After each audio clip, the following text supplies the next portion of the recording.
H1, of course, is called the temporary workers visa. For that, in order to qualify for an H1, you need to have an employer. That employer then has to go ahead and file for a labor certification where the employer has to prove that they were not employees that he could find of that caliber or qualification in the US. So that's a reason he would like to invite a person from outside the US on a temporary workers visa. So labor certification has to be filed. Once the LCA is approved, then the employer has to file an I-129 with the USCIS.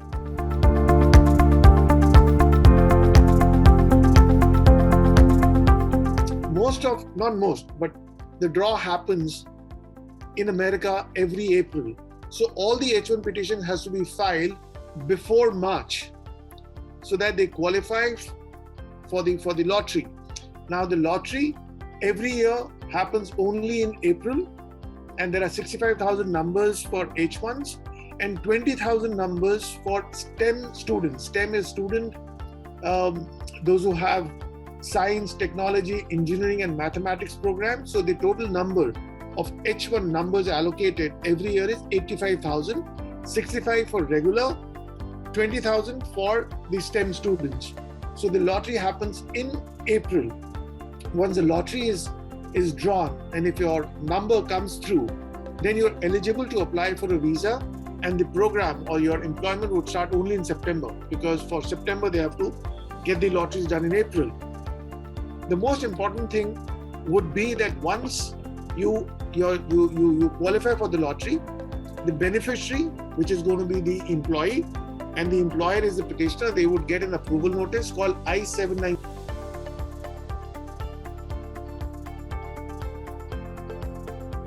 So once you get the I-797, before you go and apply for your visa, you need to have the complete set of I-129. That is a copy of the petition that was filed by your employer with the USCIS. That I-129 would have all the details of the employer and employee, the qualifications, the work experience, the job roles that he's been invited for, and it'll have all the brief descriptions of the job description and the responsibilities. So it is very important that anyone who's going for his interview at the embassy should definitely go through the I-129 so that you are aware that what is your position that you're being hired for, what are your job roles, and what are your job descriptions, because most of the interview questions asked by the visa officer would come from your job description, because he has to be satisfied that that you match the qualifications and you know what you'll go and do over there. All right. So importantly, once when you get the lottery drawn, you would have the form called I-797. Along with that, you must ask your employer to send you a copy of the I-129 and the labor certification. Once you have all these things, then you can start applying for your visa, which would then start by filling out your visa form called DS-160. So DS means Department of State. 160 is a common form for all the non-immigrant visas. Once you start filling the form, it'll ask you your details, the visa categories. And once you complete your DS-160, the visa form, then you have to create your profile on the CGI portal, which is on the US Travel Docs. And then you have to pay the visa application fees of $190. Once you pay the visa fees, it takes about 2 working days for the activation. And then the calendar would open up where you can schedule your appointments. You have to schedule 2 appointments, one for your fingerprinting and the other one is the counseling. The most important thing, if I talk about the H1, is if I look at the visa law, the law says that anyone who's applying for an H1 must prove the relationship between employer, that he's a temporary worker, So the most important thing that goes in the questioning of the visa officer's mind is that is there a direct relationship between the employee and the employer? All right?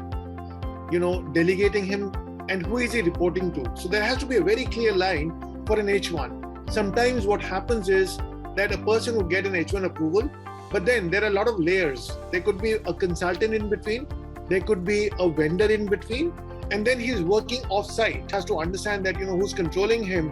So that gets a little fuzzy, right? So the most important thing is who's your employer? What are your job roles? what is your specialty about the program, and where would you be working? Would you be working on-site or off-site, right? Why have the company hired you? How did you got to know about this company? All those kind of things are very important for the officer to understand, unless it's a bigger company. If it's Google, then the questioning is very straight. If it's a company called, XYZ Consultant, they have 40 employees, right? They are eligible to file for an H1, but then the visa officer would like to know that, how did you both got in touch with each other? What was your interview like? Who interviewed you? What was an HR involved in it? Was your technical interview taken? Who are the promoters of the company?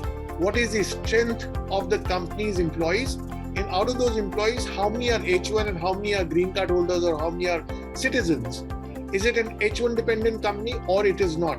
So H1 dependent company means that, they should have a certain number of H1 numbers. So then it becomes a H1 dependent company. Then the questioning would change. So it's very individualistic kind of a thing. On every other applicant would be different from the first one, right? So, but by and large, the question would go that why do you want to go to the US? How did you find this job? What are your qualifications? What are your job roles, right? And what are the advantages that you're going to bring on the table? What is the advantage?